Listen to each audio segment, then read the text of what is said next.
hello again. So today we are going to learn about long division and synthetic division in the context of polynomials, okay, and dividing polynomials with the binomial or finding the factors. All right, first let's do a recall of the long division that we have learned in grade 3 or grade 4 or grade 2, depending on what part of the world you're from.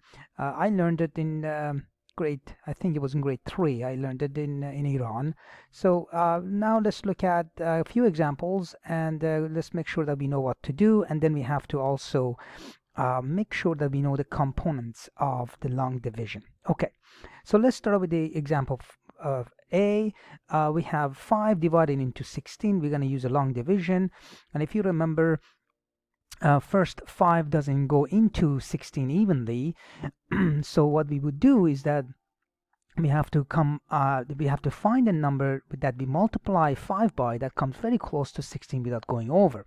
And in this case we have 3, so 3 will go right above 6 because 6 represents the 1 digit. So 3 times, there's a multiplication here, so multiplying 3 times 5 is 15. And once we have that, then the idea is that we will do subtraction. Okay, so we subtract and the final answer will end up getting, that would be 1. Excellent. And the way we write that is that we say that is 5 times 3 plus 1, that would equal to 16. Okay, and we didn't really name these components, but let's go ahead and name them now. So let's start with 1. 1 is the remainder, and it makes sense. It's what is remained. It's what it is remaining after doing the division. 3 is called the quotient.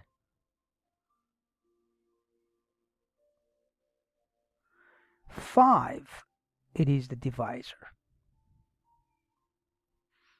16 was called the dividend. So let us look at example B. So in this case we have 12 divided into 240. All right, so in this case it's really important to realize that what you want to do is to make sure that you're just looking at the first 2 basically digits of the dividend, and what is it that you have to multiply 12 by to get as close as you can to the first 2 digits, if it turns out that you can. Okay, now in this case we already know the answer, but I want to do the long division so they can see it. Okay, so in this case we know that 2 times 12 will give us, so there's a multiplication here, you're multiplying, so that would be 24. There's a subtraction, that's 0, 0, and the last 0 comes in, but the last 0 comes in the only way that you're dropping the 0 down, and then you have to make a 0 out of this 12 times some number. So in this case will end up being 0 times 12 will give you 0 and 0, and then your final answer will be, your final value, the remainder will be 0. All right, so it turns out that now you have 20 is now the quotient, Q, 12 is the divisor, we have dividend, I'm going to call it div for dividend, and 0 is the remainder. Excellent. So now we are going to use the same idea, same concept. We're going to use that for polynomial dividing. Okay, here's an example. All right, in previous grades we asked that you just simplify the rational, this is called the rational expression, and it's the most simplest form. We didn't really care about actual dividing if we couldn't factor the top. right now I just want to go through the actual dividing. All right, so here's what you're going to do. So first you have to write it just like you did in grade 3 and 4. So we have the divisor x plus 3, we just put it right here. All right, and this side, and then we have 2x squared plus 3x minus 1, the dividend underneath. All right, so here's what you need to do.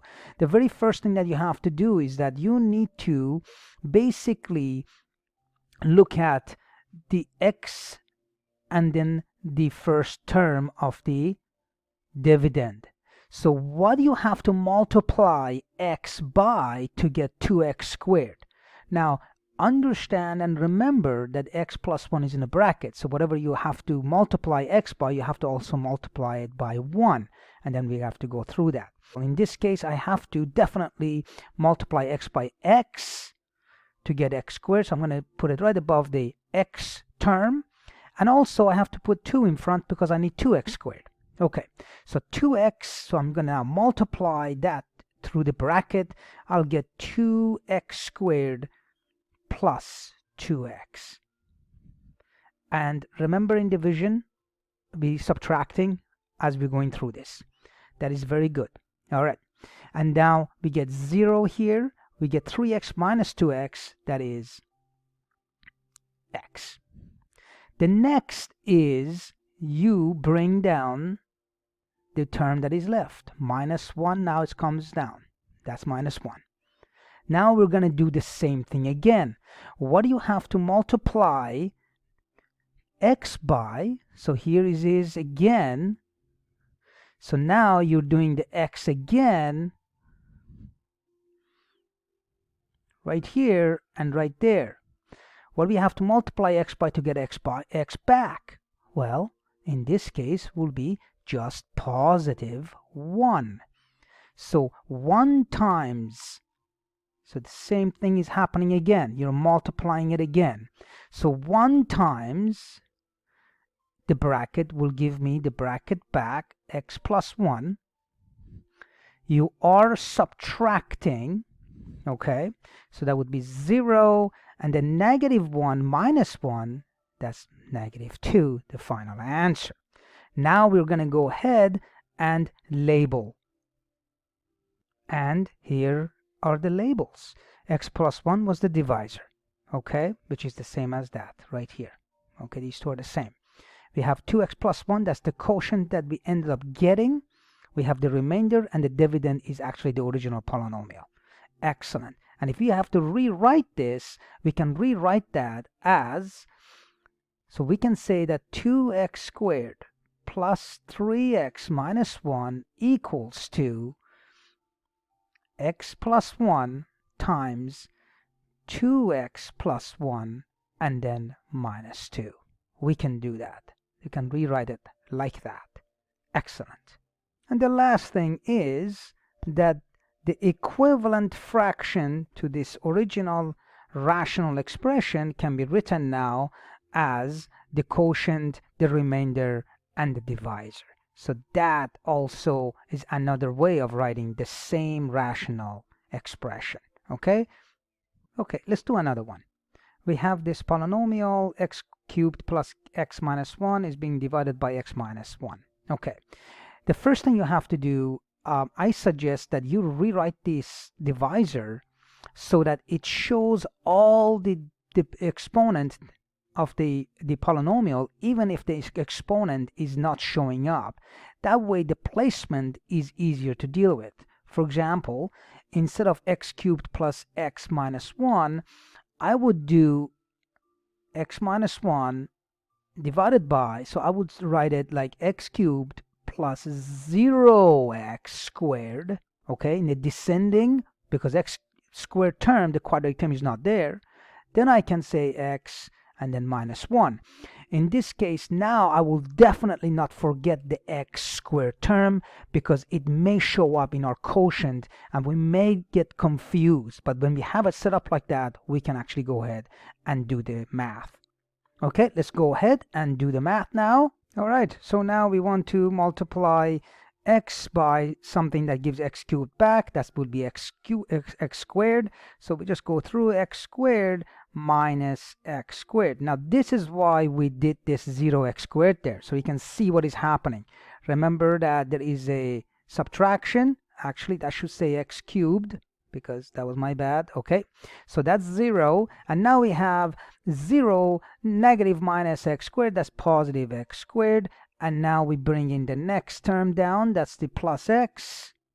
Okay, and then we're going to go ahead and do the rest.